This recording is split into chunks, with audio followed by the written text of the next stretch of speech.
Dear students, you are welcome in my online teaching classes. आप सबका मेरी online teaching classes में स्वागत है। आज मैं आप सबके लिए लेसन लेके आया हूँ the midnight visitor written by Robert Arthur. This is the summary of this lesson. ये द मिडनाइट विजिटर की समरी है। Robert Arthur is the writer and he was born on 10th November 1909, Philippines, and he died on 2nd May 1969, US. Let's begin the story now. In this story we have three characters. इस कहानी में हमारे तीन चरित्र हैं. One is Ozabal.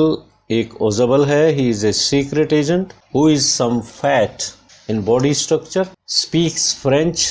French बोलता है और बॉडी स्ट्रक्चर थोड़ा भारी है शरीर में, और फ्रेंच और जर्मन बोलता है, परंतु he still carries his American accent in his speech.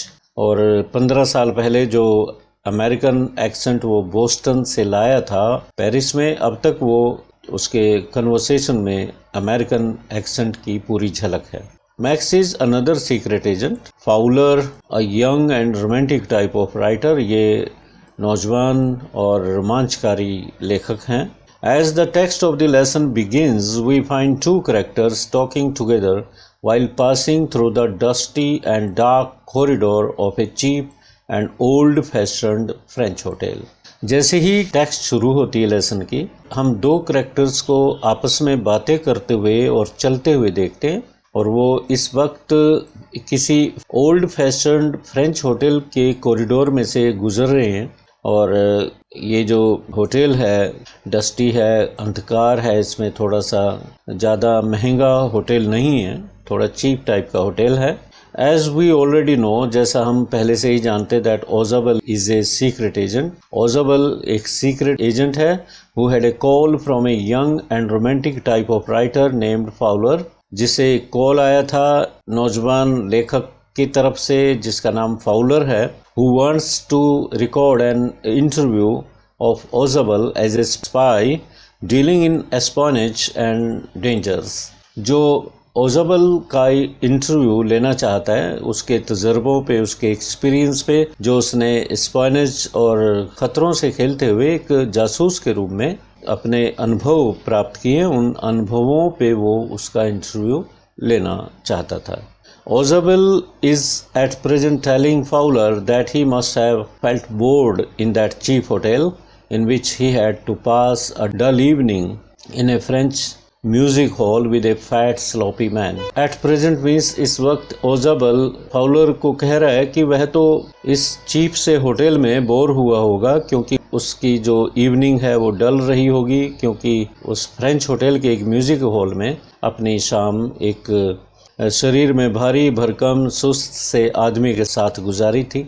As they reached the top floor, Ozabal unlocked a room in which he was staying. जैसे ही वो टॉप फ्लोर पे पहुंचे, जो छठी मंजिल थी होटल की, तो ओजाबल ने एक कमरे को अनलॉक किया जिसमें वो ठहरा हुआ था। He himself stood aside to let the guest enter. स्वयं वो दरवाजे पे एक साइड पे हो गया, एक तरफ खड़ा हो गया ताकि उसका मेहमान अंदर जा सके। During the process of opening the door and letting his guest enter the room, Ozabal told him that presently he means Fowler was going to have an exciting experience of his life। और ये जो process थी दरवाजे को खोलने की और अपने मेहमान को प्रवेश दिलाने की, तो ओजाबल फाउलर को ये भी बताता जा रहा था कि आज उसके जीवन का सबसे एक्साइटिंग एक्सपीरियंस होने वाला है। An important paper would reach him in the room and it was the paper for which several men and women have risked their lives. और उस दिन उसको एक बहुत ही अहम दस्तावेज उसके पास पहुंचने वाला है उस रूम में, जिस दस्तावेज के लिए बहुत से युवकों ने और युवतियों ने अपना जीवन दांव पे लगाया है। After some time the paper may well affect the course of history. जैसे ही वह पेपर उसके हाथ लगेगा तो वह पेपर इतिहास बदल देगा। Saying all that he closed the door behind him. ये कहते हुए उसने दरवाजा पीछे से बंद किया and switched on the light, और और कमरे की लाइट को स्विच ऑन किया। The moment light spread into the room, जैसे ही कमरे में रोशनी फैली, Fowler had a real thrill of the day. Fowler को उस दिन का सबसे रोमांचकारी अनुभव मिला। A man stood just half way in the room with A small automatic pistol in his hand. Fowler देखता है कि सामने एक व्यक्ति एक छोटी सी ऑटोमेटिक पिस्टल लिए और उनकी तरफ ताने कमरे के हाफ वे में बीचों बीच खड़ा है। Ausable blinked his eyes in sheer surprise. Ausable को इस बात का अंदेशा नहीं था कि इस तरह से उनके कमरे में कोई घुसपैठिया उन्हें मिलेगा और पिस्टल तान के उनके सामने खड़ा हो जाएगा। For some moments he could not understand who that man was. कुछ पलों के लिए वह बिल्कुल भी नहीं समझ सका कि ये आदमी कौन है और ये आया कहां से। Where from he had entered the room as it was locked from outside, क्योंकि दरवाजा बाहर से लॉक्ड था और ये कमरे के अंदर कैसे आया। ओजाबेल को इस बात को सोच के हैरानी हो रही थी। The man who stood with A pistol was max. जो व्यक्ति पिस्टल लेके सामने खड़ा था उसका नाम मैक्स था। ये भी जासूस था। Who wanted to snatch that important paper from ओजाबेल, जिसको पता चल चुका था कि उसके पास सीक्रेट डॉक्यूमेंट पहुंचने वाले हैं और उन इम्पोर्टेंट पेपर्स को वो हथियाना चाहता था ओजाबेल से। On being asked by Ausable what he was doing in his room, Max clarified his intention that he wanted to grab the report on new missiles from him. और जब ओजाबेल ने उससे पूछा कि तू उसके कमरे में क्या कर रहा था, और मैक्स ने फिर अपना इरादा साफ किया। उसने कहा कि मिसाइल्स पे जो दस्तावेज उसके पास पहुंचने वाले हैं उनको झपटना चाहता, छीनना चाहता है। Now it was really testing time for Ausable. अब ओजाबेल के लिए ये ऐसा वक्त था जिसमें उसका इम्तिहान होना था। He made up a quick plan to get rid of the intruder. उसने तुरंत ही अपने दिमाग में एक योजना बना ली कि किस तरह से मैक्स जो दूसरा जासूस था उससे छुटकारा पाया जाए। He reacted in a very real and natural way. जब उसने अपनी बात बताई कि वह पेपर्स को हथियाने आया है तो ओजाबेल ने एकदम रिएक्ट नहीं किया। बहुत ही कूल माइंडेडली, बहुत ही स्वाभाविक रूप से उसने ठंडे दिमाग से रिएक्ट किया, अपनी प्रतिक्रिया दिखाई। He didn't show panic. उसने कोई घबराहट महसूस नहीं की, शो नहीं की, प्रकट नहीं की। Rather he sat down on an armchair. एक आर्म चेयर पे बैठ जाता है। Showing his anger not at Max. अपना गुस्सा प्रकट करते हुए मैक्स पे नहीं बल्कि मैनेजमेंट पे, होटल की मैनेजमेंट पे अपना गुस्सा प्रकट करने लगा। He uttered grimly. Grimly means seriously. उसने गंभीरता के साथ कहा, This is the second time in a month that somebody has got into my room through that nuisance of a balcony. ये पहली बार नहीं हो रहा है, ये दूसरी बार हो रहा है जब इस बालकनी से कोई मेरे कमरे में घुसा है। ये उसे मैनेजमेंट पे बहुत गुस्सा था। There was a single window in the room and Fowler started looking in that direction where it was there in the wall. जैसे ही उसने खिड़की की बात की और बालकनी की बात की तो कमरे में एक ही खिड़की थी, तो फाउलर का ध्यान उस खिड़की की तरफ गया और वो उस दीवार की तरफ देखने लगा जिसमें खिड़की थी। ओजाबेल was trying to show Max that below that window there was a balcony. Ausable Max को ये शो करना चाहता था कि ये जो खिड़की है इसके बिल्कुल नीचे एक बालकनी है। That was used by some intruder previously also. और उस बालकनी का इस्तेमाल पहले भी हुआ है। एक जासूस पहले भी उसके कमरे में खिड़की के माध्यम से आया था। But in reality there was no such a balcony there. परंतु वास्तव में खिड़की के नीचे कोई बालकनी नहीं थी। ओजाबेल मैक्स का बेवकूफ बनाना चाहता था। Max remarked that he didn't enter the room through the balcony but by using a master key. Max ने कहा कि वह बालकनी के माध्यम से नहीं आया, उसने तो मास्टर की का इस्तेमाल किया और कमरा खोल लिया। He also said that it would have saved his trouble और if he had known it before. और कहता है कि यदि उसे पहले पता होता तो उसकी आधी मुसीबत कम हो जाती। After that, Ozabal continued speaking on the topic of balcony. इसके पश्चात ओजाबेल बालकनी के विषय पे बोलता जाता है, बातें करता जाता है। And explained to him that it was the balcony of another apartment. और ओजाबेल ने मैक्स को यकीन दिला दिया कि ये बालकनी दूसरी अपार्टमेंट की है जो उसके कमरे के साथ ही खुलती है। In a way, he wanted to make Max believe that Ozable was really speaking the truth. यहाँ ही भी कर सकते हैं। एक तरीके से वो मैक्स को विश्वास दिलाना चाह रहा था कि वो अबाउट द बालकनी के बारे में सच बोल रहा था। And he was really showing his resentment towards carelessness of the management, और मैनेजमेंट की लापरवाही पे वो अपना गुस्से का इजहार भी कर रहा था। Which had promise to block it off, जिसने पिछली बार उसे ब्लॉक करने का वादा किया था। Max stood stiffly with his gun. He waved the gun towards Fowler and Ozable and told them to sit because they had to wait for half an hour.